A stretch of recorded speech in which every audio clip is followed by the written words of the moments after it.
സ്വർഗസ്ഥനായ പിതാവേ, അവിടുത്തെ രാജ്യം വരേണമേ.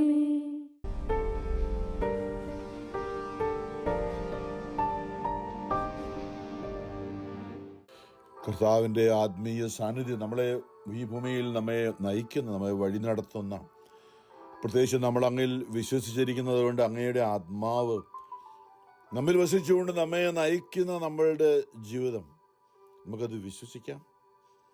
ഇന്ന് ആഗോള സഭയിൽ പരിശുദ്ധാത്മാവ് നമുക്ക് നൽകുന്ന ചിന്തകളാണ്. ലോകത്തിൽ നമ്മൾ ജീവിക്കുമ്പോൾ നമുക്ക് ലോകത്തിൻ്റെതായിട്ടുള്ള രീതിയിലുള്ള കാര്യങ്ങളുണ്ട്, പ്രചോദനങ്ങളുണ്ട്, തിന്മയുടേതായിട്ടുള്ള പ്രലോഭനങ്ങളുണ്ട്. ദൈവം നമ്മളെ വഴി നടത്തുന്ന ദൈവിക ജ്ഞാനമുണ്ട്. അതായത് ദൈവത്തിന് നമ്മളെക്കുറിച്ച് പദ്ധതിയുണ്ട്, നമുക്ക് നമ്മുടേതായിട്ടുള്ള ആഗ്രഹങ്ങളും മോഹങ്ങളും ഉണ്ട്. തിന്മ നമ്മളെ നശിപ്പിക്കാനായി, നമ്മളെ ദൈവിക പദ്ധതിയിൽ നിന്ന് അകറ്റാനായിട്ട് പല രീതിയിലും പ്രവർത്തിക്കുന്നൊരു മേഖലയുണ്ട്. നമ്മളത് അറിയാനായിട്ട് ഇന്ന് ഒന്നാമത്തെ വായന പ്രഭാഷകന്റെ പുസ്തകത്തിലാണ്. ബുക്ക് ഓഫ് സിറാഖ് ചാപ്റ്റർ 1, പ്രഭാഷകന്റെ പുസ്തകം 1-ാമത്തെ അധ്യായത്തിൽ നിന്ന് സർവജ്ഞാനവും കർത്താവിൽ നിന്ന് വരുന്നു. എല്ലാ ജ്ഞാനവും, ജ്ഞാനം എന്ന് പറഞ്ഞാൽ നമുക്കറിയാം ദൈവം ചിന്തിക്കുന്ന, ദൈവത്തിൻ്റെ ചിന്തകൾ എങ്ങനെയാണെന്ന് മനുഷ്യനെ അറിയുന്നതാണ് ജ്ഞാനം എന്ന് പറയുക. നമുക്ക് ഈ ലോകത്തിൻ്റെതായ അറിവുണ്ട്, ലോകത്തിൻ്റെതായ കാര്യങ്ങൾ നമുക്ക് പഠിക്കാം, മനസ്സിലാക്കാം, പല രീതിയിലതുണ്ട്. പക്ഷെ ദൈവം എങ്ങനെയാണ് കാര്യങ്ങളെ കരുതിക്കുന്നത്, ദൈവം എങ്ങനെയാണ് കാര്യങ്ങളെക്കുറിച്ചുള്ള ദൈവത്തിൻ്റെ ഒരു കാഴ്ചപ്പാട്, അതാണ് ജ്ഞാനം എന്ന് പറയുന്നത്. അത് നമുക്ക് ജ്ഞാനം ലഭിച്ചു എന്ന് പറഞ്ഞാൽ ദൈവം കാണുന്നത് പോലെ കാര്യങ്ങളെ കാണാനുള്ള ഒരു കൃപ എന്നാണ് ജ്ഞാനം എന്നതിൻ്റെ അർത്ഥം. ഇത് സർവജ്ഞാനവും കർത്താവിൽ നിന്ന് വരുന്നു. പരിശുദ്ധാത്മാവാണ്. പരിശുദ്ധാത്മാവിൻ്റെ ദാനങ്ങളിൽ ഒന്നാമത്തെയാണ് ജ്ഞാനം. ജ്ഞാനം, ബുദ്ധി, അറിവ്, ആലോചന, ദൈവഭയം, ദൈവഭക്തി, ദൈവസ്നേഹം ദൈവത്തിൽ നിന്നാണ്. കടൽ തീരത്തെ മണൽത്തരികളും മഴത്തുള്ളികളും നിത്യതയുടെ ദിനങ്ങളും എണ്ണാൻ ആർക്ക് കഴിയും? ആകാശത്തിൻ്റെ ഉയരവും ഭൂമിയുടെ വിസ്തൃതിയും പാതാളത്തിൻ്റെ ആഴവും നിർണ്ണയിക്കാൻ ആർക്ക് സാധിക്കും? ജ്ഞാനമാണ് എല്ലാറ്റിനും മുമ്പ് സൃഷ്ടിക്കപ്പെട്ടത്. വിവേകപൂർണമായ അറിവ് അനാദിയാണ്. ജ്ഞാനത്തിൻ്റെ വേരുകൾ ആർക്ക് വെളിപ്പെട്ടിരിക്കുന്നു? അവരുടെ സൂക്ഷ്മ മാർഗങ്ങൾ ആരറിയുന്നു? ജ്ഞാനിയായി ഒരുവനേ ഉള്ളൂ. ഭയം ജനിപ്പിക്കുന്ന അവിടുന്ന് സിംഹാസനത്തിൽ ഉപവിഷ്ടനായിരിക്കുന്നു. കർത്താവാണ് ജ്ഞാനത്തെ സൃഷ്ടിച്ചത്. അവിടുന്ന് അവളെ കാണുകയും തിട്ടപ്പെടുത്തുകയും ചെയ്തു. തൻ്റെ സൃഷ്ടികളിലെല്ലാം അവിടുന്ന് അവളെ പകർന്നു. അവിടുന്ന് നൽകിയ അളവിൽ അവൾ എല്ലാവരിലും വസിക്കുന്നു. തന്നെ സ്നേഹിക്കുന്നവർക്ക് അവിടുന്ന് അവളെ സമൃദ്ധമായി നൽകിയിരിക്കുന്നു. ദൈവത്തെ സ്നേഹിക്കുന്ന ഒരു വ്യക്തിയിൽ പരിശുദ്ധാത്മാവിൻ്റെ സാന്നിധ്യം ഒന്ന് നിറയുമ്പോൾ ദൈവിക ജ്ഞാനത്താൽ എല്ലാ കാര്യങ്ങളെയും, ജീവിതത്തിൻ്റെതായ എന്തെല്ലാം പ്രശ്നങ്ങളും എന്തെല്ലാം കാര്യങ്ങളും നമ്മൾ ഓരോ ദിവസവും അഭിമുഖീകരിക്കുന്നു. ചില കാര്യങ്ങൾ ദൈവത്താൽ നയിക്കപ്പെടുന്ന നമ്മൾ ചിന്തിച്ച് മുമ്പോട്ട് പെട്ടെന്നായിരിക്കും ഒരു പ്രശ്നം ഉണ്ടാവുക. നമ്മൾ സംശയിക്കുന്നത് ദൈവം തന്ന തീരുമാനമാണോ, ദൈവത്തിൻ്റെ ആലോചനയാണോ എന്നാണ്. അതായത് നമ്മുടെ മനസ്സും നമ്മുടെ ഈ ലോകത്തിൻ്റെതായ മോഹങ്ങളും നമ്മുടെ ജഡിക പ്രവണതകളും പിന്നെ അതിൻ്റെ കൂടെ തിന്മ നമ്മളെപ്പോഴും തള്ളിക്കൊണ്ടിരിക്കും. ഇങ്ങനെ ദൈവത്തിൻ്റെ കാര്യങ്ങൾക്ക് എതിരായിട്ട് ഈ ഭൂമിയിൽ ദൈവം മനുഷ്യനായി, ജ്ഞാനത്തിൻ്റെ ഉറവിടമായ ദൈവം മനുഷ്യനായി ഭൂമിയിലേക്ക് വന്നപ്പോൾ നമുക്കറിയാം യേശുവിൻ്റെ മരുഭൂമിയിലെ പരീക്ഷണം നമ്മൾ ലൂക്ക 4 അതേക്കുറിച്ച് വായിക്കുന്നുണ്ട്. ലൂക്ക 4 ഈശോ തൻ്റെ സുവിശേഷ വേല ആരംഭിക്കുന്നതിന് മുമ്പായി ചില കാര്യങ്ങൾ നമ്മളെയും മനസ്സിലാക്കാൻ വേണ്ടി തന്നെ യേശുവിന് പരീക്ഷ ഉണ്ടായത് നമുക്കും പരീക്ഷ ഉണ്ടാകും എന്ന് നമ്മളെ പഠിപ്പിക്കാൻ വേണ്ടിയിട്ടാണ്. കാരണം യേശു പൂർണ്ണ മനുഷ്യനും പൂർണ്ണ ദൈവവുമായിരുന്നു. ഇപ്പം നമ്മുടെ ജീവിതം നമ്മൾ പരിശുദ്ധാത്മാവിൽ നിറഞ്ഞ് ജീവിക്കുകയാണെങ്കിൽ നമ്മൾ പൂർണ്ണ മനുഷ്യരും പൂർണ്ണമായി ദൈവത്താൽ നയിക്കപ്പെടുന്നവരുമാണ്. നമ്മൾ നല്ല പച്ച മനുഷ്യരാണ്, പക്ഷെ നമ്മുടെ ഉള്ളിൽ ദൈവത്തിൻ്റെ ആത്മാവ് നമ്മളെ നയിക്കാനുള്ളൊരു സാധ്യതയുണ്ട്. യേശു നമുക്ക് വേണ്ടി കാൽവരിയിൽ നേടിത്തന്ന വലിയ കൃപയാണത്. എൻ്റെ കൃപ നിനക്ക് മതിയും. സങ്കീർത്തകത്തിലെ പ്രഭാഷണം ഒന്നി കേട്ടതുപോലെ ദൈവത്തെ സ്നേഹിക്കുന്നവരിൽ തൻ്റെ ജ്ഞാനം ദൈവം സമൃദ്ധമായി ചൊരിയുന്നു. പരിശുദ്ധാത്മ നിറവ് എന്ന് നമ്മൾ പറയും, ജ്ഞാനത്തിൻ്റെ നിറവ്. പരിശുദ്ധ അമ്മയെക്കുറിച്ച് ദൈവകൃപ നിറഞ്ഞവളെ, ദൈവിക ജ്ഞാനത്തിൻ്റെ പൂർണ്ണത, ദൈവവചനത്തിൻ്റെ പൂർണ്ണത. കാരണം വചനത്തിനായി, അതുകൊണ്ട് തന്നെയാണ് വചനത്തിൻ്റെ ദാസിയായി തീരാനായിട്ട് ഒരു മടിയില്ല. ദൈവവചനത്തിനു വേണ്ടി എന്തെല്ലാം സഹിക്കാൻ നമ്മൾ ഈ വിശുദ്ധരെ കാണുന്നുണ്ടല്ലോ. ആദിമ സഭയിലുണ്ട് രക്തസാക്ഷികളൊക്കെ. ജീവൻ ഇല്ല, ദൈവത്തെ തള്ളിപ്പറയണം, വിശ്വാസം തള്ളിപ്പറയണം. ക്രിസ്തുവിനെ തള്ളിപ്പറഞ്ഞാൽ നിനക്ക് രാജ്യം തരാം, രാജ്യത്തിൻ്റെ പകുതി തരാം, അല്ലെങ്കിൽ വലിയ സമ്പൽ സമൃദ്ധി തരാം എന്നൊക്കെ പലരോടും പറയും. വേറെ അതൊന്നും വേണ്ട, ഞങ്ങൾക്കതൊന്നും വേണ്ട. ഞങ്ങൾക്ക് കിട്ടിയ ദൈവികം, ദൈവസ്നേഹം, ദൈവജ്ഞാനം, ദൈവത്തെ ഞങ്ങളുടെ ആത്മാവിൽ ദൈവം പകർന്നിരിക്കുന്ന സ്നേഹം, അത് മതി. അതിനേക്കാൾ വിലപ്പെട്ടായിട്ടൊന്നും.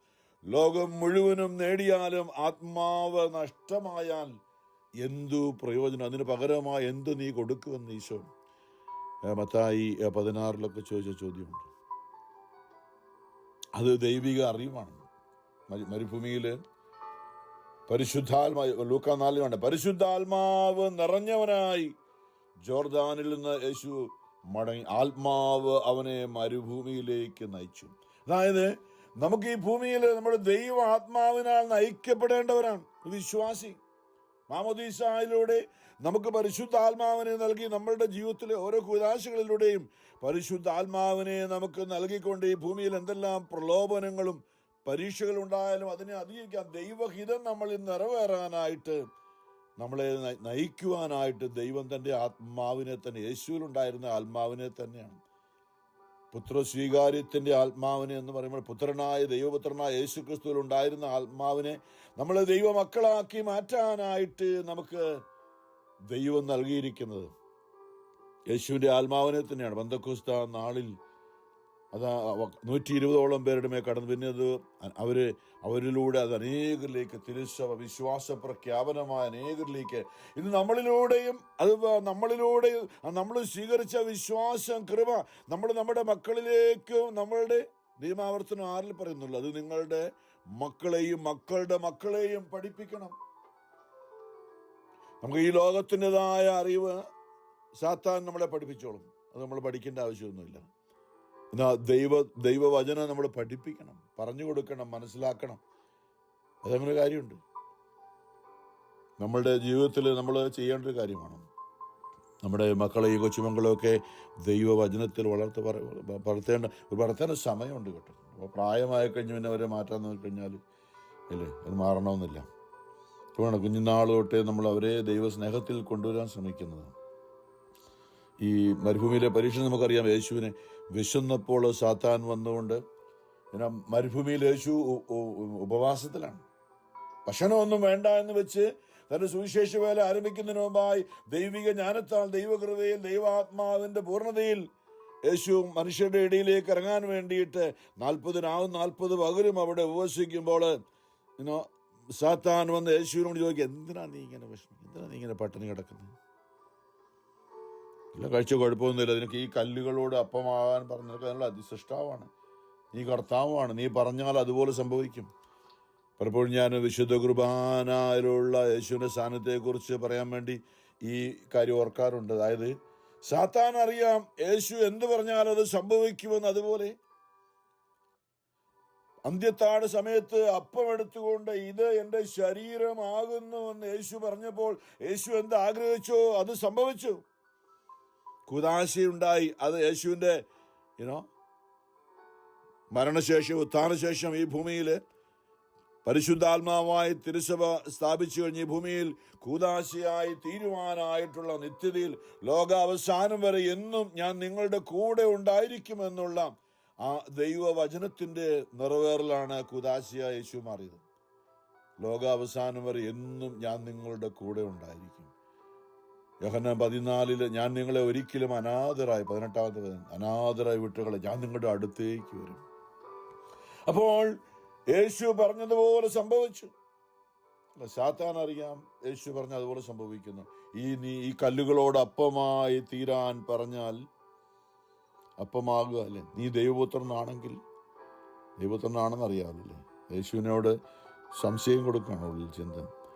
ഈ ഹവ്വായെ പരീക്ഷ അതേ സാത്താൻ തന്നെയാണ് യേശുവിനെ.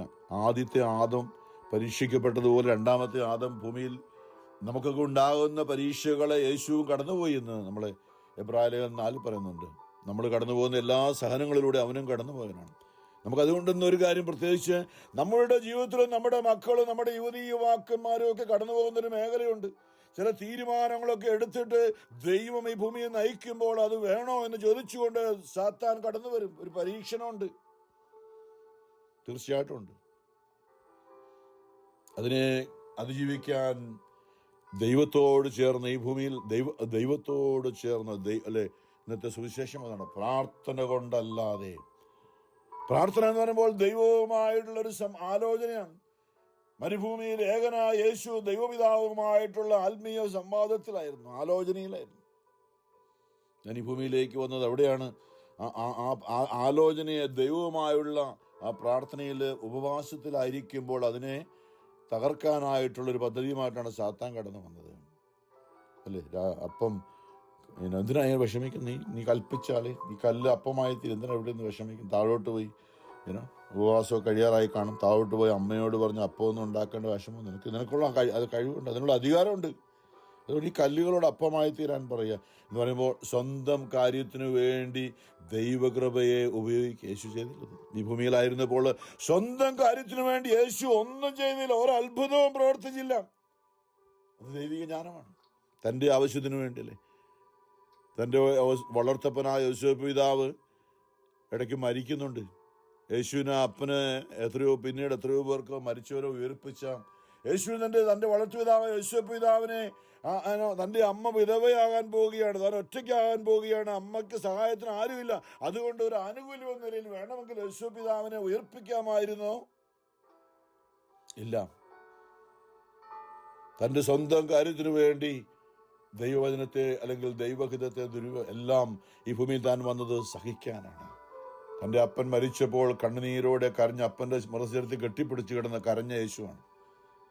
തന്നെ വളർത്തി ഇത്രയുമാക്കിയ അപ്പൻ മരിച്ചപ്പോൾ അവിടെയും മാനുഷികത നമ്മെപ്പോലെ ആയിത്തീർന്നു. കരഞ്ഞവനാണ് അവിടെയും. ലാസറിന്റെ കുഴിമാടത്തിൽ നിന്ന് കണ്ണുനീര് വഴിക്കുന്ന യേശുവിനെ കാണുന്നുണ്ട്. അവൻ നമ്മെപ്പോലെ ഈ ഭൂമിയിൽ തനിക്ക് വേണ്ടി ഒന്നും ചെയ്യാതെ അവന് നമുക്ക് വേണ്ടി ദൈവപിതാവിൻ്റെ ഹിതം നിറവേറ്റാൻ വേണ്ടി. അത് ദൈവിക ജ്ഞാനമാണ്. എല്ലാ രാജ്യങ്ങളും വീണ്ടും യേശുവിനെ സാത്താൻ ഈ ലോകത്തിലെ ഉയർന്ന ഒരു സ്ഥലത്തേക്ക് കൊണ്ടുപോയി ഭൂമിയിലെ സകല രാജ്യങ്ങളും ക്ഷണനേരം കൊണ്ട് അവന് കാണിച്ചു കൊടുത്തു. പിശാച് അവനോട് പറഞ്ഞു, ഇവയുടെ മേലെല്ലാം അധികാരവും മഹത്വവും നിനക്ക് ഞാൻ തരാം, ഇതെല്ലാം എനിക്ക് നൽകുക. സാത്താൻ മനുഷ്യവർഗത്തെ പാപത്തിന് അടിമയാക്കി ദൈവം മനുഷ്യന് കൊടുത്തല്ല. ഇപ്പോൾ സാത്താൻ പറയുകയാണ് അവൻ്റേതാണ്, എന്നെ നീ വീണ് ആരാധിക്കാമെങ്കിൽ ഇതെല്ലാം നിൻ്റേതാണ്. എത്രയോ പേരാണ് ലോകത്തിൻ്റെ പണവും പ്രതാപവും ധനവും ഒക്കെ സാത്താൻ സേവയ്ക്കും അങ്ങനെയുള്ള കാര്യത്തിനൊക്കെ വേണ്ടി എത്രയോ പേര് പോകുന്നറിയില്ല. അവിടെയൊക്കെ യേശു അതിനെ അതിജീവിച്ചവരാണ്. നമ്മളും ഈ ഭൂമിയിൽ ദൈവിക ജ്ഞാനത്തിൽ ജീവിക്കാനായിട്ട് വീണ്ടും ദേവാലയത്തിന് മുകളിലേക്ക് കൊണ്ടുപോയി നിർത്തിയിട്ട് ജെറുസലേമിലേക്ക് കൊണ്ടുപോയി ദേവാലയ ഗോപുരത്തിന്റെ ശൃംഗത്തിൽ നിർത്തിക്കൊണ്ട് പറഞ്ഞു, നീ ദൈവപുത്രനാണെങ്കിൽ എവിടുന്ന് താഴേക്ക് ചാടുക. ദൈവവചനം പറയുന്നുണ്ട്. സങ്കീർത്തനം 91 നമ്മുടെ സംരക്ഷണത്തിന് വചനം, തിന്നതിന്റെ മറവിൽ വസിക്കുന്നത്. അവിടെ 11 വന്നിട്ട് പറയുന്നുണ്ട്, കർത്താവ് തന്റെ ദൂതന്മാരോട് കൽപ്പിക്കും, നിന്റെ പാദം കല്ലിൽ തട്ടാതിരിക്കാൻ അവർ നിന്നെ കരങ്ങളിൽ വഹിച്ചുകൊള്ളും. അതുകൊണ്ട് നീ ഒന്ന് ചാടി നോക്ക് മോളിൽ നിന്ന്, ഇതെല്ലാം എഴുതി വച്ചിരിക്കുന്നത്. അതുകൊണ്ട് നിന്നെ കരങ്ങളിൽ അവർ വഹിക്കും. ചാടി നോക്കി ഒരു കുഴപ്പമില്ല. ചുമ്മാ നമ്മൾ ജീവിതം ഒന്ന് പരീക്ഷിച്ച് നോക്കാൻ പറയുന്നത് അതല്ല. എൻ്റെ ദൈവം എന്നെ നടത്തും എന്നുള്ളൊരു ബോധ്യം. നമ്മുടെ ജീവിതത്തിൽ പ്രതിസന്ധികളും പ്രശ്നവും ഉണ്ടാകുമ്പോൾ ഇതെൻ്റെ ജീവിതത്തിൻ്റെ ഈ പ്രലോഭനങ്ങളും പരീക്ഷകളും ഉണ്ടാകത്തില്ല പറഞ്ഞിട്ടില്ല. ഈശോ നമ്മളെ പ്രലോഭനത്തിൽ ഉൾപ്പെട്ടു പോകാൻ ഞങ്ങൾക്കിടയാകരുത് എന്ന് പറയുമ്പോൾ പ്രലോഭനം ഉണ്ടാകും, അതിൽ വീണു പോകാൻ ഞങ്ങൾക്കിടയാകരുത് എന്നാണ്. പ്രലോഭനം ഉണ്ടാകും, യേശുവിനുണ്ടായി, നമുക്കും ഉണ്ടാകും, എല്ലാവർക്കും ഉണ്ട്, എല്ലാ വിശുദ്ധർക്കും ഉണ്ടായി, നമുക്കും ഉണ്ടാകും. പ്രാർത്ഥിക്കാം. നമ്മളുടെ ജീവിതത്തിലെടുത്ത തീരുമാനങ്ങൾ നമ്മുടെ മക്കളോ കുടുംബാംഗങ്ങളോ ഈ കൂട്ടായ്മ അനുദിനം നേരിടുന്ന ഒരു അല്ലെങ്കിൽ പ്രതികരിക്കുന്ന അല്ലെങ്കിൽ നേരിടുന്ന ഒരു കാര്യമാണ്. അനേകർ ജീവിതത്തിൻ്റെതായ തീരുമാനങ്ങൾക്ക് ഇത് ശരിയായിരുന്നോ ഞാൻ എടുത്തത് എന്നൊരു ചിന്തയുമായി ഓരോ ദിവസവും അനേകർ ഈ കൂട്ടായ്മയിലേക്ക് വിളിക്കുന്നുണ്ട്. തകർന്നു പോകുന്ന നിൽക്കുന്നുണ്ട്. ശരിയായിരുന്നു, ഞാൻ ഇനി ജീവിച്ചിട്ട് കാര്യമുണ്ടോ എന്നൊക്കെ ചെയ്യും. അവിടെയും നമുക്കൊരൊറ്റ ചിന്തയുള്ളൂ, നീ ദൈവത്തിലാണ് ആശ്രയിച്ചിരിക്കുന്നത്, ദൈവത്തിൽ. അവിടെ നിന്നെ ഒരിക്കലും കൈവിടില്ല. ഒരിക്കലും ഇവിടെ യേശു പറഞ്ഞു നിന്റെ ദൈവമായ കർത്താവിനെ പരീക്ഷിക്കരുത് എന്നും പറയപ്പെട്ടിരിക്കുന്നു. അപ്പോൾ പിശാച് പ്രലോഭനങ്ങളെല്ലാം അവസാനിപ്പിച്ച് നിശ്ചിത കാലത്തേക്ക്, തൽക്കാലത്തേക്ക് അവനെ വിട്ടുപോയെന്ന് പറഞ്ഞു. പിന്നീടും എപ്പോഴും ഉണ്ടായിരുന്നു യേശുവിൻ്റെ കൂടെ. നമ്മൾ പ്രഭാഷകൻ 1-ാമത്തെ അധ്യായത്തിലൂടെ അതാണ് പറഞ്ഞിരിക്കുന്നത്. നമ്മൾ ദൈവത്തോട് ചേർന്ന് നിൽക്കുകയാണെങ്കിൽ ദൈവിക ജ്ഞാനം കൊണ്ട് നമ്മളെ നിറയ്ക്കും. യേശുവിൻ്റെ മനുഷ്യാവതാരത്തെക്കുറിച്ച് പറഞ്ഞപ്പോൾ യേശയ്യായുടെ പ്രവചനം നമുക്കറിയാം. ലോകത്തിൻ്റെതായ മോഹങ്ങളോ യേശയ്യ 11 യേശുവിനെ കുറിച്ചുള്ളൊരു പ്രവചനം. നീതിനിഷ്ഠനായ രാജാവ് എന്ന് പറഞ്ഞിട്ട് ജസ്സയുടെ, ദാവീദിന്റെ അപ്പനാണ് ജസ്സെ. അതായത് ദാവീദിൽ നിന്ന് ഭൂമിയിൽ ദാവീദിന്റെ ഗോത്രത്തിൽ മനുഷ്യനായി പിറക്കാൻ പോകുന്ന യേശുവിനെ കുറിച്ചാണ്. ജസ്സയുടെ കുറ്റിയിൽ നിന്ന് ഒരു മുള കിളിർത്തു വരും, യേശുവിനെ കുറിച്ചാണ്. അതായത് ജസ്സയുടെ പുത്രനായ ദാവീദിന്റെ ഗോത്രത്തിൽ അല്ലേ, നമ്മൾ ആ ഗോത്രത്തിൽ വായിക്കുമ്പോൾ മത്തായി 1 പറയുന്നുള്ളൂ, ദാവീദിന്റെ പുത്രനായ സോളമൻ. അങ്ങനെ വംശാവലി കടന്നു പോകുമ്പോൾ യേശുക്രിസ്തു ദാവീദിന്റെ ഗോത്രത്തിൽ വന്ന് പിറന്നവനാണ്. അപ്പോൾ ദാവീദിന്റെ അപ്പനായ ജസ്സയുടെ കുറ്റിയിൽ നിന്നല്ലേ, ജസ്സയുടെ ആത്മീയതയിൽ നിന്നൊരു മുള കിളിർത്തു വരും, അവന്റെ വേരിൽ നിന്നൊരു ശാഖ പൊട്ടിക്കിളർക്കും, കർത്താവിന്റെ ആത്മാവ് അവന്റെ മേൽ ആവസിക്കും. യേശുവിനെ കുറിച്ചാണ്. ജോർദാൻ നദിയിൽ പരിശുദ്ധാത്മാവ് പൂർണ്ണതയിൽ അവനിൽ വന്ന് ആവസിച്ച വചനം. യേശയ്യായുടെ പ്രവചനം ഇവിടെ നിറവേറുകയാണ് യേശുവിലെ. എന്താ? പരിശുദ്ധാത്മാവിന്റെ ദാനങ്ങളെ കുറിച്ചാണ്. ജ്ഞാനത്തിന്റെയും വിവേകത്തിന്റെയും ആത്മാവ്, ഉപദേശത്തിന്റെയും ശക്തിയുടെ ആത്മാവ്, അറിവിന്റെയും ദൈവഭക്തിയുടെ ആത്മാവ്, അല്ലെ, ജ്ഞാനം, ബുദ്ധി, അറിവ്, ആലോചന, ദൈവഭയം, ദൈവഭക്തി, ദൈവസ്നേഹം, പരിശുദ്ധാത്മാവിന്റെ ദാനങ്ങൾ. നമ്മൾ യേശയ്യ 11:1 വചനങ്ങൾ കാണുന്നത് പറയാണ്, അറിവിന്റെയും ദൈവഭക്തിയുടെ ആത്മാവ്, അവൻ ദൈവഭക്തിയിൽ ആനന്ദം കൊള്ളും. എന്തെല്ലാം പ്രശ്നമുണ്ടായിട്ട് ദാവീദ് റോമർ 8 പറഞ്ഞു, അല്ല, പൗലോസ് അപ്പോസ്തലൻ റോമർ 8 അതേക്കുറിച്ച് പറഞ്ഞതാണ്. കർത്താവായ യേശുക്രിസ്തുവിനോടുള്ള സ്നേഹത്തിൽ നിന്ന് ആർക്ക് എന്നെ മാറ്റാൻ കഴിയും? എന്തെല്ലാം പ്രലോഭനങ്ങൾ, ആപത്തോ, പട്ടിണിയോ, വാളോ, ദുരിതമോ, എന്തെല്ലാം പീഡനങ്ങളോ, അതൊന്നും കർത്താവായ യേശുവിനോടുള്ള സ്നേഹത്തിൽ നിന്നും നമ്മെ അകറ്റാൻ കഴിയില്ലെന്ന് എനിക്ക് ഉറപ്പുണ്ട്. പലപ്പോഴും നമ്മുടെ ജീവിതത്തിൽ എന്താ, മറ്റുള്ളവർ പറഞ്ഞല്ലേ കേട്ടു, അവർ നമ്മളെ ഉപദ്രവിച്ചു, നമ്മുടെ തീരുമാനം ശരിയായോ നമ്മൾ സംശയിക്കുമ്പോൾ യേശുവിനെ കുറിച്ച് പറഞ്ഞതെന്നറിയോ? യേശയ്യ 11:3 പറയുകയാണ്, കണ്ണുകൊണ്ട് കാണുന്നത് കൊണ്ടോ ചെവി കൊണ്ട് കേൾക്കുന്നത് കൊണ്ടോ മാത്രം അവൻ വിധി നടത്തുകയില്ല, അവൻ്റെ ആത്മാവായിരിക്കും. ഞാൻ പലപ്പോഴും പറഞ്ഞിട്ടുണ്ട്, ദൈവത്തിൻ്റെ കാര്യങ്ങൾ കണ്ണുകൊണ്ട് കാണാനും ചെവി കൊണ്ട് കേൾക്കാനും പറ്റണമെന്നില്ല. നമ്മുടെ ആത്മാവ് അതെല്ലാം ഗ്രഹിക്കുന്നു. ദൈവം നമ്മുടെ ആത്മാവിലേക്ക് വന്നുകൊണ്ട്, ദൈവമാണ് നമ്മുടെ ആത്മാവിന് ജ്ഞാനവും കൃപയും നിറയ്ക്കുന്നത്. നമ്മൾ ഈ ലോകത്തിൽ ആരെല്ലാം എന്തെല്ലാം പറഞ്ഞാലും അതൊന്നും അല്ല ദൈവഹിതം. ദൈവത്തിൻ്റെ ആത്മാവ്, പരിശുദ്ധാത്മാവ് നിന്റെ മേൽ വരും. മറിയം ചോദിച്ചു, ഇതെങ്ങനെ സംഭവിക്കും? ദൈവത്തിനൊന്നും അസാധ്യമല്ലല്ലോ. പരിശുദ്ധാത്മാവ് നിന്റെ മേൽ വരും, അത്യുന്നതന്റെ ശക്തി നിന്റെ മേൽ ആവസിക്കും. നമുക്കുള്ള ഉത്തരവാണ്. അപ്പസ്തോലന്മാർ യേശുവിനോട് ചോദിച്ചു, ദൈവരാജ്യം ഒന്നും ഇതുവരെ തന്നില്ല. സ്വർഗാരോഹണം ചെയ്യാനായിട്ട് യേശു അവരെ ഒലിവുമലയിലേക്ക് കൂട്ടിക്കൊണ്ടു പോയപ്പോൾ ഒരു കാര്യവും കിട്ടിയിട്ടില്ല അവർക്ക് ഇപ്പോഴും. അതൊരു സംശയം ചോദിക്കണം. അപ്പസ്തോലപദം 1:8 ഒലിവുമലയിൽ യേശുവിന്റെ സ്വർഗാരോഹണം തൊട്ടു മുമ്പായിട്ട് അപ്പസ്തോലന്മാർ ഒരു സംശയം, ഒന്ന് ചോദിച്ചോട്ടെ, നീ പോവുകയാണ്, പക്ഷെ ഞങ്ങൾക്ക് ഇതുവരെ ഒന്നും കിട്ടിയിട്ടില്ല, നീ രാജ്യവും അധികാരവും ഒക്കെ തരാമെന്നൊന്നും കിട്ടിയിട്ടില്ല. ഈശോയുടെ വാക്കാണ് അപ്പസ്തോലൻ 1:8. അതൊന്നും നിങ്ങളിപ്പോൾ ചിന്തിക്കേണ്ട കാര്യമല്ല. പരിശുദ്ധാത്മാവ് നിങ്ങളുടെ മേൽ വന്നു കഴിയുമ്പോൾ നിങ്ങൾ ശക്തി പ്രാപിക്കും. നിങ്ങൾ ജെറുസലേമിലും ജൂദയായാലും ശമരിയായാലും ലോകത്തിന്റെ അതിർത്തികൾ വരെയും എനിക്ക് സാക്ഷികളായിരിക്കും. പരിശുദ്ധാത്മാവാണ് നമ്മയും തിരുസഭയിൽ നിന്ന് ലോകത്തെ നയിക്കേണ്ടത്, നന്മയിലേക്ക് പോകാനായിട്ട്. അതെ, അപ്പം നമ്മളുടെ ജീവിതത്തിൽ ഈ പ്രലോഭനങ്ങളും പ്രതിസന്ധികളും പരീക്ഷണങ്ങളൊക്കെ ഉണ്ടാകും. അവിടെ നമുക്ക് ദൈവം നൽകിയ, അല്ലെ, നമുക്ക് പരിശുദ്ധാത്മാവ്, നമ്മുടെ ആത്മാവ്, നമ്മൾ സംശയിക്കണ്ട. പരിശുദ്ധാത്മാവിനെ നമുക്ക് തൊട്ടു നോക്കാൻ ചിലപ്പം ഒരു ശക്തിയില്ലെന്ന് തോന്നും, പക്ഷെ നമ്മൾ ഉദ്ദേശിക്കുന്ന പോലല്ല, നമ്മളുടെ ആഗ്രഹം പോലല്ല. പരിശുദ്ധാത്മാവ് നമ്മളിലൂടെ ദൈവഗത പ്രകാരം പ്രവർത്തിക്കുന്ന ആത്മാവാണ്. എപ്പോഴും ഒന്നും പ്രവർത്തിക്കണമെന്നില്ല. നമ്മൾ അടിയറ വെച്ച പരിശുദ്ധാത്മാവേയും എന്നിലുണ്ടായിരിക്കണമേ, നീ എന്നിൽ മാമോദീസായിലൂടെ ഉള്ളിലുണ്ട് എന്ന് ഞാൻ വിശ്വസിക്കുന്നു എന്ന് നമ്മൾ ഏറ്റു പറഞ്ഞുകൊണ്ടിരിക്കുന്ന ഇടയ്ക്കിടയ്ക്ക്. കാരണം എന്താ, സാത്താൻ നമ്മളെ ഇടയ്ക്കിടയ്ക്ക് ഇതൊക്കെ ചുമ്മാ പരിശുദ്ധാത്മാവൊന്നുമില്ല, എല്ലാ പ്രശ്നം ഉണ്ടാകത്തില്ല നിനക്ക് ഇപ്പോഴും. പ്രശ്നം ഉണ്ടാകും, പക്ഷെ അതിൻ്റെ നടുവിലും, പ്രശ്നങ്ങളുടെ നടുവിലും നമ്മുടെ ആത്മാവിൽ വസിച്ചു നമ്മളെ നയിക്കുന്നതാണ് അല്ലേ. പൗലോസ് അതോടെ കുറിച്ച് ഇങ്ങനെയാണ് പറഞ്ഞത്, നമുക്ക് പരിശുദ്ധാത്മാവിൻ്റെ പ്രവർത്തനം 1 കൊരിന്തോസ് 2 പലപ്പോഴും ചിന്തിച്ച് പറഞ്ഞു. 9-ാമത്തെ വചനം, ദൈവം തന്നെ സ്നേഹിക്കുന്നവർക്ക്, പ്രഭാഷകൻ പറഞ്ഞ പോലെ തന്നെ സ്നേഹിക്കുന്നവർക്ക് അവിടെ സമൃദ്ധമായി ദൈവം നൽകുന്നു ജ്ഞാനത്തെ. പരിശുദ്ധാത്മാവിനെ ദൈവം തന്നെ സ്നേഹിക്കുന്നവർക്കായി സജ്ജീകരിച്ചിരിക്കുന്നവ കണ്ണുകൾ കാണുകയോ, യെശയ്യാ പറഞ്ഞ പോലെ കണ്ണുകൊണ്ട് കാണുന്നത് കൊണ്ടോ, കണ്ണുകൾ കാണുകയോ ചെവികൾ കേൾക്കുകയോ മനുഷ്യ മനസ്സ് ഗ്രഹിക്കുകയോ ചെയ്തിട്ടില്ല. എന്നാൽ നമുക്ക് ദൈവം അതെല്ലാം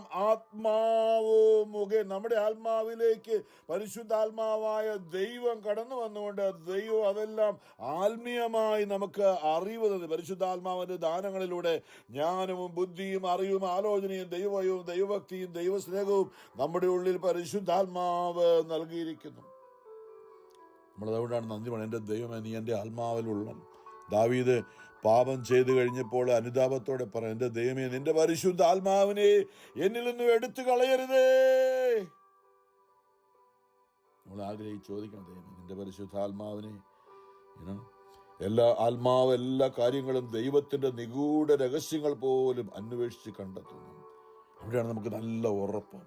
എന്തെല്ലാം മരണമോ ആപത്തോ പട്ടിണിയോ വാളോ രോഗങ്ങളോ ക്യാൻസറോ ഈ അപകടങ്ങളോ മറ്റുള്ളവർ ഉപദ്രവിച്ചോ ഹോസ്പിറ്റലിൽ കിടക്കോ വെന്റിലേറ്ററിലാണെന്ന് പറയുകയൊക്കെ ചെയ്യുമ്പോഴും അവിടെയും നമ്മൾ ഭയപ്പെടുകയില്ല. കാരണം എന്താ, ദൈവത്തിൻ്റെ ആത്മാവാണ് നമ്മളെ നയിക്കുന്നത്. ഇതെല്ലാം ഈ ലോകത്തിലുണ്ടാകും. സാത്താൻ നമ്മളെ ദൈവഹിതത്തിലും ദൈവകൃപയിൽ നിന്ന് അകറ്റാൻ വേണ്ടി എത്രയോ പ്രാവശ്യം, പൗലോസിന്റെ ഭാഷ പറയും, എത്രയോ പ്രാവശ്യം കപ്പലപകടത്തിൽപ്പെട്ടു, എത്രയോ പ്രാവശ്യം വന്യമൃഗങ്ങളാൽ ആക്രമിക്കപ്പെട്ടു, എത്രയോ പ്രാവശ്യം ആൾക്കാർ കല്ലെറിഞ്ഞ് ചത്തുപോയി എന്ന് പറഞ്ഞ് അവർ ഇട്ടിട്ട് പോയി, എത്ര പ്രാവശ്യം അങ്ങനെ കിടന്നു, എത്ര പ്രാവശ്യം മറ്റുള്ള മനുഷ്യരാൽ വഞ്ചിക്കപ്പെട്ടു, വ്യാജ സഹോദരങ്ങളാൽ പീഡിപ്പിക്കപ്പെട്ടു, വഞ്ചിക്കപ്പെട്ടു എത്ര പ്രാവശ്യം. ഏതെല്ലാം രീതിയിൽ ഇതെല്ലാം ഉണ്ടായിട്ടും കർത്താവിൻ്റെ ആത്മാവ് ഇതിൻ്റെ എല്ലാം ഇടയിലൂടെ എന്നെ നയിച്ചു എന്ന പൗലോസിൻ്റെ ആ ഭാഷ, അത് നമ്മൾ മനസ്സിലാക്കണം. ദൈവം നമ്മളെ നയിക്കുമ്പോൾ ഇതെല്ലാം നമുക്കുണ്ടാകും. പ്രലോഭനങ്ങളും പ്രശ്നങ്ങളും ഒക്കെ ഉണ്ടാകും. മനുഷ്യന്റെ അന്തർഗതങ്ങൾ അവന്റെ ആത്മാവല്ലാതെ മറ്റാരാണ് അറിയുക? അതുപോലെ തന്നെ ദൈവത്തിന്റെ ചിന്തകൾ ഗ്രഹിക്കുക ദൈവ ആത്മാവിനല്ലാതെ മറ്റാർക്കും സാധ്യമല്ല. നാം സ്വീകരിച്ചിരിക്കുന്നത് ലോകത്തിന്റെ ആത്മാവിനെ അല്ല, പ്രത്യുത ദൈവം നമുക്കായി വർഷിക്കുന്ന ദാനങ്ങൾ മനസ്സിലാക്കാൻ വേണ്ടി ദൈവത്തിന്റെ ആത്മാവിനെയാണ് നാം മാമോദീസായിലൂടെ കൈക്കൊണ്ട പരിശുദ്ധ ആത്മാവ് ദൈവത്തിന്റെ ആത്മാവാണ്. നമ്മൾ ആലോചന ദൈവവുമായിട്ടാണ് പ്രാർത്ഥന എന്ന് പറയുന്നത്. ചില കാര്യങ്ങളൊക്കെ നമ്മൾ ദൈവസന്നിധിയിൽ ഇരിക്കണം. എൻ്റെ ദൈവമേ എന്നെ സമർപ്പിക്കണം പൂർണ്ണമായിട്ട്, ഞാനിതാ നിന്റെ സന്നിധിയിൽ എൻ്റെ ജീവിതം അടിയറ വയ്ക്കുമെന്ന് പറഞ്ഞ് അവിടെയാണ് ദൈവം നമ്മളെ നയിക്കുന്നത്. നമ്മളിപ്പോൾ വിശ്വസിക്കണം. യോഹന്നാസ്ലീഹ എങ്ങനെ പറഞ്ഞു വെച്ചതല്ലോ, നമ്മുടെ ചുറ്റുപാടും ബാഹ്യമായ ലോകത്തില് മനുഷ്യർ നമുക്കെതിരെ പറയുമ്പോഴും നമ്മുടെ ജീവിത പ്രശ്നങ്ങൾ രോഗങ്ങളും തകർച്ചകളും ഉണ്ടാകുമ്പോഴും നമ്മുടെ ഒരു കാര്യം യോഹന്നാൻ പറഞ്ഞത് എന്താണെന്നറിയോ? ഈ ലോകത്തിൽ ദൈവത്തെ ക്രിസ്തുവിനെ നിങ്ങളുടെ ഉള്ളിൽ ക്രിസ്തുവൊന്നുമില്ല, ക്രിസ്തു ദൈവമൊന്നും അല്ല എന്നൊക്കെ പറയുന്ന 1 യോഹന്നാൻ 4 പറയുന്നുണ്ട്. പ്രിയപ്പെട്ടവരെ, എല്ലാ ആത്മാക്കളെയും നിങ്ങൾ വിശ്വസിക്കരുത്. ഈ ലോകത്തിൽ ദുരാത്മാക്കളുണ്ട്, അത് മനുഷ്യരിലൂടെയാണ് പ്രവർത്തിക്കുന്നത്. ആത്മാക്കളെ പരിശോധിച്ച് ദൈവത്തിൽ നിന്നാണോ എന്ന് വിവേചിക്കുവാൻ പല വ്യാജപ്രവാചകന്മാരും ലോകത്തിലെങ്ങും പ്രത്യക്ഷപ്പെട്ടിരിക്കുന്നു. ദൈവത്തിന്റെ ആത്മാവിനെ നിങ്ങൾക്ക് ഇങ്ങനെ തിരിച്ചറിയാം. യേശുക്രിസ്തു ശരീരം ധരിച്ചു വന്നു എന്ന് ഏറ്റുപറയുന്ന ആത്മാവ് ദൈവത്തിൽ നിന്നാണ്. യേശുവിനെ ഏറ്റുപറയാത്ത ആത്മാവ് ദൈവത്തിൽ നിന്നല്ല. വരാനിരിക്കുന്നു നിങ്ങൾ കേട്ടിട്ടുള്ള അന്ത്യക്രിസ്തു, ആന്റൈക്രൈസ്റ്റ്, എൻ്റെ ആത്മാവാണ് അത്. ഇപ്പോൾ തന്നെ അത് ലോകത്തിലുണ്ട്. കുഞ്ഞുമക്കളെ, നിങ്ങൾ ദൈവത്തിൽ നിന്നുള്ളവരാണ്. നിങ്ങൾ വ്യാജപ്രവാചകന്മാരെ കീഴ്പ്പെടുത്തിയിരിക്കുന്നു. എന്നാൽ നിങ്ങളുടെ ഉള്ളിലുള്ളവൻ, ആത്മാവായ പരിശുദ്ധ ആത്മാവായ നിങ്ങളുടെ ഉള്ളിലുള്ളവൻ ലോകത്തിലുള്ളവനേക്കാൾ, നമ്മുടെ ആഗ്രഹങ്ങളും കണ്ണുകൊണ്ട് കാണുന്നവയും ചെവി കൊണ്ട് കേൾക്കുന്നവയും ലോകത്തിൽ നിന്ന് മറ്റുള്ള മനുഷ്യരിലൂടെ നമ്മൾ കേൾക്കുന്ന പല കാര്യങ്ങളുമായി ലോകത്തിൽ നമ്മളെ സാത്താൻ ആക്രമിക്കുമ്പോൾ നമ്മുടെ ഉള്ളിലുള്ള പരിശുദ്ധാത്മാവ് ദൈവിക ജ്ഞാനത്താൽ ദൈവസ്നേഹത്താൽ നമ്മളെ നയിക്കുന്ന ദൈവമാണ്. അതുകൊണ്ട് നിങ്ങളുടെ ഉള്ളിലുള്ളവൻ ലോകത്തിലുള്ളവനേക്കാൾ വലിയവനാണ്. നമ്മൾ അറിയണം, നമ്മൾ പറയണം, മക്കളോട് പറയണം. ഇതൊക്കെ ഉണ്ട്, ഇങ്ങനെയുള്ള കാര്യങ്ങളൊക്കെ ഉണ്ട്. നമ്മൾ ശാന്തമായി ദൈവസന്നിധിയിൽ ഇരിക്കുവാനായിട്ട്, ദൈവത്തിന് മുമ്പിൽ വിട്ടുകൊടുക്കുവാനായിട്ട്, അല്ലേ? നമ്മുടെ ജീവിതം ദൈവ ആത്മാവിനെ നയിക്കപ്പെടേണ്ടവരാണ് നമ്മൾ ഇന്ന് ഫ്ലോറിഡ സ്റ്റേറ്റിന് വേണ്ടി ടാമ്പയിൽ നിന്ന് റനി പ്രാർത്ഥന ആരംഭിച്ചപ്പോൾ സംഗീതം 118 വചനം നമ്മൾ ഓർപ്പിച്ചില്ലേ? കർത്താവിന് കൃതജ്ഞത അർപ്പിക്കാൻ അവിടുന്ന് നല്ലവനാണ്, അവിടുത്തെ കാരുണ്യം എന്നേക്കും നിലനിൽക്കുന്നു, അവിടുത്തെ കാരുണ്യം ശാശ്വതമാണെന്ന് ഇസ്രായേൽ എന്ന ദൈവം തെരഞ്ഞെടുത്ത് ഇന്ന് നമ്മളാണ്. ദാവീദിന്റെ വംശാവലിയിൽ പറഞ്ഞ യേശു ക്രിസ്തുവിന്റെ ഗോത്രത്തില് മാമോദീശാല അവന്റെ ആത്മാവിനെ നമ്മൾ വിജാതീയരായിരുന്നവരെ യേശുവിന്റെ ആത്മാവിനെ മാമോദീശായിലൂടെ നമുക്ക് തന്നിട്ട് ആത്മീയമായി നമ്മളിന്ന് ഇസ്രായേലാണ്. നമ്മളിന്ന് യേശു ക്രിസ്തുവിന്റെ ഗോത്രത്തിലാണ്. നമ്മളിന്ന് യേശു ക്രിസ്തു അബ്രാഹത്തിന്റെ മകനായ ഇസ്ഹാക്കിന്റെ മകനായ യാക്കോവിന്റെ മകനായ യൂദായുടെ ഗോത്രത്തിൽ വന്നു പിറന്ന യേശു ക്രിസ്തുവിന്റെ ഗോത്രത്തിലാണ് നമ്മളിന്ന്. അവന്റെ ആത്മാവ് നമ്മളിലുള്ളത് കൊണ്ട് നമ്മളിന്ന് അതുകൊണ്ട് ദൈവമക്കളാണ്, അല്ലേ? ദാവീദിന്റെ പുത്ര എന്ന് യേശു വിളിച്ചെങ്കിൽ നമുക്ക് പറയാം, ഞാൻ യേശുവിൻ്റെതാണ്. ആമേൻ, ഹല്ലേലൂയ. ഞാൻ യേശുവിൻ്റെതാണ്, അവന്റെ ആത്മാവാണ് എന്നെ നയിക്കുന്നത്. ഈ ഒരു അറിവും ബോധ്യവും നമുക്കുണ്ടായിരിക്കണം. അവിടുന്ന് നമ്മളത് പറയണം ഇടയ്ക്കിടയ്ക്ക്. ക്രിസ്തുവിന്റെ ആത്മാവാണ് എൻ്റെ ഉള്ളിലുള്ളതെന്ന് പറയണം, സംശയിക്കരുത്. അവിടുത്തെ കാരുണ്യം ശാശ്വതമാണെന്ന് അഹറോന്റെ ഭവനം, അഹറോൻ തന്നെ പുരോഹിതനാണ്, തെരഞ്ഞെടുക്കപ്പെട്ടവരാണ്. പത്രോസ്, നിങ്ങൾ തെരഞ്ഞെടുക്കപ്പെട്ട വംശവും രാജീയ പുരോഹിത ഗണവും ദൈവത്തിന്റെ സ്വന്തം ജനവുമാണ്. ദൈവത്തിന്റെ ആത്മാവ് നമ്മുടെ ഉള്ളിലുള്ളതും ദുരിതങ്ങളിൽ അകപ്പെട്ടപ്പോൾ, അല്ലേ? അങ്ങനെയാണെങ്കിൽ പോലും ദുരിതം ഉണ്ടാകും, പ്രശ്നങ്ങളുണ്ടാകും, പ്രലോഭനങ്ങളുണ്ടാകും. ദുരിതങ്ങളിൽ അകപ്പെട്ടപ്പോൾ ഞാൻ കർത്താവിനെ വിളിച്ചപേക്ഷിച്ചു, എൻ്റെ പ്രാർത്ഥന കേട്ട് അവിടുന്ന് എന്നെ മോചിപ്പിച്ചു. കർത്താവ് എൻ്റെ പക്ഷത്തുണ്ട്, ആരുമില്ല. ബന്ധുക്കളും സ്വന്തക്കാരും എല്ലാം കുറ്റം പറയാണ്, അല്ലേ? ഗെത്സമേൻ തോട്ടത്തിൽ ഒറ്റയ്ക്കാണ്. കൂടെ ഉണ്ടായിരുന്നവരൊക്കെയും പത്രോസും യാക്കോബും യോഹന്നാനും ഒക്കെ അവരെല്ലാം യേശുവിനെ മനസ്സറിയാം, യേശുവിൻ്റെ കടന്നു പോകുന്ന അനുഭവം അറിയാതെ ഉറങ്ങുകയാണ്. ചുറ്റുപാടുമുള്ളവരൊക്കെ കുറ്റം പറയാനുള്ള അവസരമാണിത്, നമ്മുടെ പ്രശ്നങ്ങളും പരീക്ഷകളും. പക്ഷെ നമ്മുടെ ദൈവം നമ്മുടെ ആത്മാവിൽ വസിച്ചുകൊണ്ട് നമ്മെ നയിക്കുന്നൊരു ദൈവമുണ്ട്. അവനെ എൻ്റെ പ്രാർത്ഥന കേട്ട് അവിടുന്ന് തന്നെ മോചിപ്പിച്ചു. കർത്താവ് എൻ്റെ പക്ഷത്തുണ്ട്, ഞാൻ ഭയപ്പെടുകയില്ല. മനുഷ്യന് എന്നോട് എന്ത് ചെയ്യാൻ കഴിയും? എന്നെ സഹായിക്കാൻ കർത്താവ് എൻ്റെ പക്ഷത്തുണ്ട്. കർത്താവിൽ അഭയം തേടുന്നത് നല്ലത്. പ്രഭുക്കന്മാരിൽ ആശ്രയിക്കുന്നതിനേക്കാൾ കർത്താവിൽ അഭയം തേടുന്നത് നല്ലത്. ദൈവമേ, അങ്ങയുടെ ആത്മാവ് ഞങ്ങളെ നയിക്കട്ടെ. കരബലത്താലല്ല, സൈന്യബലത്താലുമല്ല, അവിടുത്തെ ആത്മാവിനാലാണ്. ഇന്ന് സുവിശേഷം വലിയൊരു സംഭവമാണ്. യേശു താബോർ മലയിൽ രൂപാന്തരപ്പെട്ട് കഴിഞ്ഞ് താഴേക്ക് വരുമ്പോൾ നമുക്കറിയാം, പത്രോസിനെയും യാക്കോബിനെയും യോഹന്നാനെയും കർത്താവിൻ്റെ ഏറ്റവും വിശ്വസ്തരായ അപ്പസ്തോലന്മാർ, വിശ്വാസമുള്ളവരെ കൂട്ടിക്കൊണ്ട് താബോർ മലയിൽ പോയി യേശു രൂപാന്തരപ്പെട്ടിട്ട് യേശു താഴേക്ക് ഇറങ്ങി വരുമ്പോൾ താഴെ നടന്ന സംഭവമാണ്. പത്രോസും യാക്കോബും യോഹന്നാനും താബോർ മലയിലായിരിക്കുമ്പോൾ താഴെ ഒരു മകനെയുമായി, അപസ്മാര രോഗം പിടിച്ചൊരു മകനുമായി ഒരു അപ്പന് ഈ 9 താഴെ നിൽക്കുന്ന കർത്താവിൻ്റെ 9 ശിഷ്യന്മാരുടെ അപ്പസ്തോലന്മാരുടെ അടുത്തേക്ക് ഈ കുഞ്ഞിനെ കൊണ്ടുവന്നിട്ട് അയാൾ പരാതി പറയാൻ, ഞാൻ ചുരുക്കമായിട്ട് പറയുകയാണ്. ഇന്ന് മർക്കോസ് 9-ാമത്തെ അധ്യായം 14 തൊട്ട് 29 വരെയുള്ള മുഴുവൻ വായിക്കുന്നത് നമുക്ക് പലപ്പോഴും ചിന്തിച്ചിട്ടുള്ളതാണ്. യേശു താഴേക്ക് വന്നപ്പോൾ ഒരു വലിയ ബഹളം കേട്ടു. അപ്പോൾ ഈ അപ്പൻ നല്ല ബഹളം വെക്കുകയാണ് ശിഷ്യന്മാരുടെ നേരെ നോക്കിക്കൊണ്ട്. യേശു എന്താ സംഭവിക്കുന്നത്? അവന് അപസ്മാര രോഗിയാണ്, കാര്യങ്ങളൊക്കെ പറഞ്ഞിട്ട് ഈ അപ്പൻ പരാതി പറയാൻ. അതിനെ ബഹിഷ്കരിക്കാൻ അങ്ങയുടെ ശിഷ്യന്മാരോട് ഞാൻ അപേക്ഷിച്ചു, അവർക്ക് കഴിഞ്ഞില്ല.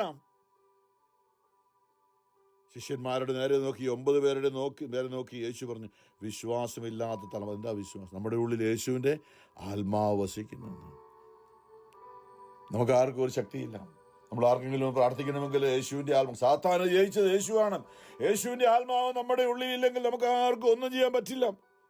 ഇപ്പൊ നമ്മുടെ സഭയിലായിരിക്കുമ്പോൾ നമ്മൾ ഉണ്ടായിരിക്കേണ്ട ഒറ്റ ചിന്ത ഇതാണ്: യേശുവിന്റെ ആത്മാവ് ഉള്ളിൽ വസിക്കുന്ന ഒരു വ്യക്തിയാണ് ഞാൻ. പത്രോസ് പറഞ്ഞതുപോലെ, നിനക്ക് തരാൻ എൻ്റെ കയ്യിൽ സ്വർണമോ വെള്ളിയോ ഒന്നും എനിക്കില്ല, എന്നാൽ എനിക്ക് ഉള്ളത് യോഹന്നാൻ പറഞ്ഞ നിന്റെ ഉള്ളിലുള്ളവൻ ഈ ലോകത്തിലുള്ളവനേക്കാൾ ശക്തനാണ്. എനിക്കുള്ളത് എൻ്റെ ഉള്ളിലുള്ള യേശു ക്രിസ്തുവിന്റെ ആത്മാവിനെ ഞാൻ നിനക്ക് തരുന്നു, നീ എൻ്റെ കയ്യിലേക്കൊന്ന് പിടിച്ചോ, നിനക്കും കിട്ടും അതെന്ന് പറഞ്ഞുകൊണ്ട് മുടന്തനായ മനുഷ്യന്റെ കൈക്ക് പിടിച്ചപ്പോൾ പത്രോസിന്റെ യോഹന്നാന്റെ ഉള്ളിലായിരുന്ന ആ പരിശുദ്ധാത്മ അഭിഷേകം ആ മുടന്തനായ മനുഷ്യനിലേക്ക് കടന്നു ചെന്നപ്പോൾ യേശുവിന്റെ കൈയാണ് പത്രോസിന്റെ കയ്യിലൂടെ യേശുവിന്റെ ഉള്ളിലുള്ള യേശുവിന്റെ ആത്മാവ് ആത്മീയനായി പത്രോസിന്റെ കയ്യിലൂടെ ആ മനുഷ്യനെ പിടിച്ചപ്പോൾ അവന് യേശു ഭൂമിയിലായിരുന്നപ്പോൾ സംഭവിച്ചത് ഇപ്പൊ സംഭവിക്കാം. ഞങ്ങളത് വിശ്വസിക്കാൻ പറ്റുമോ? മാമോദിസ സ്വീകരിച്ച നിങ്ങൾ ഓരോരുത്തരുടെ ഉള്ളിൽ യേശുവിന്റെ ആത്മാവ് ഉണ്ടെന്ന് പറഞ്ഞാൽ എത്രമാത്രം അവിടെയാണ് നമ്മുടെ വിശ്വാസത്തിന്റെ അളവ്. അത് നമ്മൾ കൂട്ടണം. ഞാനല്ല എൻ്റെ ഉള്ളിൽ ക്രിസ്തു വസിക്കുന്നെന്ന് അത് സാത്താൻ നമ്മളെ കൊണ്ട് പറയിപ്പിക്കുന്നില്ല. അവിടെയാണ് നമ്മുടെ പരാജയം. അവിടെയാണ് നമ്മൾ അവൻ്റെ മുമ്പിൽ പ്രാർത്ഥന യാചന, അവൻ്റെ മുമ്പിൽ ഇരിക്കണം. അവൻ്റെ മുമ്പിൽ നമ്മുടെ ശരീരം ഒന്നല്ല ചിന്തിച്ചില്ലേ, നമ്മുടെ ശരീരവും മനസ്സുമാകുന്ന കടമ്പ കടന്നിട്ട് വേണം നമ്മുടെ ആത്മാവിലേക്ക് ദൈവപുത്രനും പിതാവിനും പുത്രനും പരിശുദ്ധാത്മാവിനും കടന്നു വരാൻ. അവിടെ നമ്മുടെ ആരാധന, നമ്മുടെ ശരീരത്തെയും മനസ്സിനെയും അടിയറ വെച്ച് നമ്മുടെ ആത്മാവിലേക്ക് ദൈവം കടന്നു വരാനായിട്ട്. അതേ പ്രിയമുള്ളവരെ, യേശു അവരെ ശിഷ്യന്മാരോട് വഴക്ക് പറയണം, എല്ലാവരും കേൾക്കുകയും. യേശു പറയാണ്, അവനെ എൻ്റെ അടുക്കിലേക്ക് കൊണ്ടുവരാം. യേശുവിനോട് അവൻ ചോദിക്കാം, എന്തെങ്കിലും പറ്റുമെങ്കിലും ചെയ്ത്, ഞാൻ മടുത്ത് എത്ര നാളായി, എന്തെങ്കിലും കഴിയുമെങ്കിൽ. യേശു പറയാണ്, കഴിയുമെങ്കിലെന്നോ വിശ്വസിക്കുന്നവന് എല്ലാ കാര്യങ്ങളും സാധിക്കും. എന്താ യേശു വിശ്വസിക്കുന്നത്? താൻ ദൈവത്തിന്റെ പുത്രനാണെന്ന് യേശു വിശ്വസിക്കുന്നു. നമ്മളെന്താ വിശ്വസിക്കേണ്ടത്? ദൈവത്തിന്റെ പുത്രനായ യേശു നമ്മളെ തിരഞ്ഞെടുത്തുകൊണ്ടിരുന്ന അഭിഷേകം, അവന്റെ ആത്മാവ് നമ്മളിൽ ഉണ്ട് എന്ന് നമ്മൾ വിശ്വസിക്കുന്നെങ്കിൽ എല്ലാം സാധ്യമാണ്. എല്ലാം എന്ന് പറയുമ്പോൾ ദൈവവചനപ്രകാരം കേട്ടോ, എല്ലാം ഒന്നുമല്ല, ദൈവവചനപ്രകാരം. ജനങ്ങൾ ഓടിക്കൂടുന്നത് കണ്ട് യേശു അശുദ്ധാത്മാവിനെ ശാസിച്ചു. മൂകനും ബധിരനുമായ ആത്മാവെ നിന്നോട് ഞാൻ ആജ്ഞാപിക്കുന്നു, അവനിൽ നിന്ന് പുറത്തു പോവുക. ഇതൊക്കെ പറയുമ്പോൾ ഇതൊക്കെ നമ്മൾ ദൈവിക ജ്ഞാനത്തെ ചെയ്യേണ്ട കാര്യങ്ങൾ. വഴി കാണുന്നതോടെല്ലാം പിശാചുകളെ ബഹിഷ്കരിക്കാം, അതല്ല ഞാൻ പറഞ്ഞത്. വളരെ ആത്മീയ ജ്ഞാനത്തിൽ വളരെ നമ്മൾ അറിഞ്ഞ് നമ്മൾ ചെയ്യേണ്ട കാര്യങ്ങളാണ്. ദൈവിക ജ്ഞാനമാണ്, പരിശുദ്ധാത്മാവിന് ജ്ഞാനം ആവശ്യമാണ്. പിശാച് ആ കുഞ്ഞിനെ തള്ളിയിട്ടിട്ട് അവൻ പുറത്തുപോയി. ബാലൻ മരിച്ചവനെ പോലെ അവൻ മരിച്ചുപോയി എന്ന് പലരും പറഞ്ഞു. യേശു അവനെ കൈക്ക് പിടിച്ച് ഉയർത്തി. അവൻ എഴുന്നേറ്റിരുന്നു. യേശു വീട്ടിലെത്തിയപ്പോൾ ശിഷ്യന്മാർ സ്വകാര്യമായി ചോദിച്ചു, കർത്താവ് ഒരു കാര്യം ചോദിച്ചു, എന്താ കർത്താവ് ഞങ്ങൾക്ക് പറ്റിയേ? ഞങ്ങൾ നിന്റെ കൂടെ നടക്കുന്നതല്ല, എന്താ ഞങ്ങൾക്ക് പറ്റിയത്? ആത്മാർത്ഥം നമുക്കിത് ആവശ്യമാണ് കൊണ്ടുവരും. ഈശോ, എന്താണ് എനിക്ക് വിശ്വാസം നിൽക്കാൻ പറ്റുക? നമ്മൾ പറയണം, നമ്മുടെ കുഞ്ഞുങ്ങൾ അല്പനേരം ശാന്തമായിരുന്നു ചോദിക്കും, കർത്താവേ നീ നിന്റെ ആത്മാവിനെ എനിക്ക് നൽകിയതാണ്, നിന്റെ ആത്മാവിനെ എനിക്ക് തരണം, വീണ്ടും നിന്റെ ശക്തി എനിക്ക് തരണമെന്ന് പറയണം. എന്നാൽ സ്വകാര്യമായിട്ട് അവർ എന്തുകൊണ്ടാണ് ഞങ്ങൾക്കതിന് ഇത് നമുക്ക് ആവശ്യമുള്ളൂ. ഈശോയോട് അദൃശ്യനായി നമ്മുടെ കൂടെ ആത്മാവ് വസിക്കുന്ന കർത്താവിനോട് സ്വകാര്യമായിട്ട് ഇടയ്ക്ക് നിങ്ങൾ കതകടച്ച് മുറിക്കുള്ളിൽ കയറിയിരുന്ന് രഹസ്യത്തിൽ ഞങ്ങളുടെ പിതാവിനോട് സംസാരിക്കുവാനെന്ന് ഈശോ പറഞ്ഞതാണ്. നമുക്ക് നമ്മുടെ ദൈവമായിട്ട് സ്വകാര്യമായ അല്പം സമയം ആവശ്യമാണ്. എല്ലാ ദിവസവും ആവശ്യമാണ്. ഹൃദയത്തിൻ്റെ ഉള്ളിൽ ആപ്പനോടും പിതാവും പുത്രനും പരിശുദ്ധാത്മാവുമായ ദൈവത്തോടുള്ള ഒരു ബന്ധം നമുക്ക് ആവശ്യമാണ്. അല്പസമയം. യേശു പറഞ്ഞത് എന്തുകൊണ്ടാണ് ഞങ്ങൾക്ക് ഇതിനെ ബഹിഷ്കരിക്കാൻ കഴിയാതെ പോയത്? ഇത്രേ ഉള്ളൂ. അവൻ പറഞ്ഞു, പ്രാർത്ഥന കൊണ്ടല്ലാതെ മറ്റൊന്നുകൊണ്ടും ഈ വർഗം പുറത്തു പോവുകയില്ല. ദുഷ്ടാരൂപികൾ, അശുദ്ധാത്മാവ്. പ്രാർത്ഥന എന്ന് പറയുമ്പോൾ ദൈവപിതാവിന്റെ ആത്മാവ്. എന്താ പ്രാർത്ഥന? സ്വർഗസ്വനായ പിതാവേ എന്ന പ്രാർത്ഥന, അത് തന്നെയാണ് പ്രാർത്ഥന. എന്താ? പിതാവേ, അവിടുത്തെ നാമം, സ്വർഗസ്വനായ ഞങ്ങളുടെ പിതാവേ, അവിടുത്തെ നാമം പൂജിതമാണ്. നമ്മൾ ഓരോരുത്തരിലും അങ്ങയുടെ നാമം പൂജിതമാകണമേ, അവിടുത്തെ രാജ്യം വരണമേ, അങ്ങയുടെ ഹിതം നിറവേറണമേ. അവിടുത്തെ രാജ്യം എന്ന് പറഞ്ഞാൽ ദൈവ ആത്മാവിന്റെ ഭരണമാണ്. നമ്മൾ ഓരോരുത്തരിലും, ലോകം നമ്മൾ ഇടപെടുന്നവരിലെല്ലാം അവിടുത്തെ നാമം പൂജിതമാകണമേ, അങ്ങയുടെ രാജ്യം വരണമേ, അങ്ങയുടെ ഹിതം സ്വർഗത്തിലെ പോലെ ആകണമേ. ഇതാണ് പ്രാർത്ഥന. ആ ഒരു അനുഭവം നമുക്കുണ്ടെങ്കിൽ നമുക്ക് ഈ ഭൂമിയിലെ ജീവിതം എളുപ്പമാണ്. ഇന്നും വിശുദ്ധ കുർബാനയിൽ ഞങ്ങൾക്ക് വേണ്ടി വചനം കൂദാശിയാക്കി മാറ്റിക്കൊണ്ട് തന്റെ സാന്നിധ്യമായി കുദാശയായി സത്യസത്യമായി ഭൂമിയിൽ ജീവിക്കുന്ന പരിശുദ്ധ പരമാം ദിവ്യകാരുണ്യനാഥനായ ഈശോയ്ക്ക് എന്നേരവും ആരാധനയും സ്തുതിയും പുകഴ്ചയും ഉണ്ടായിരിക്കട്ടെ.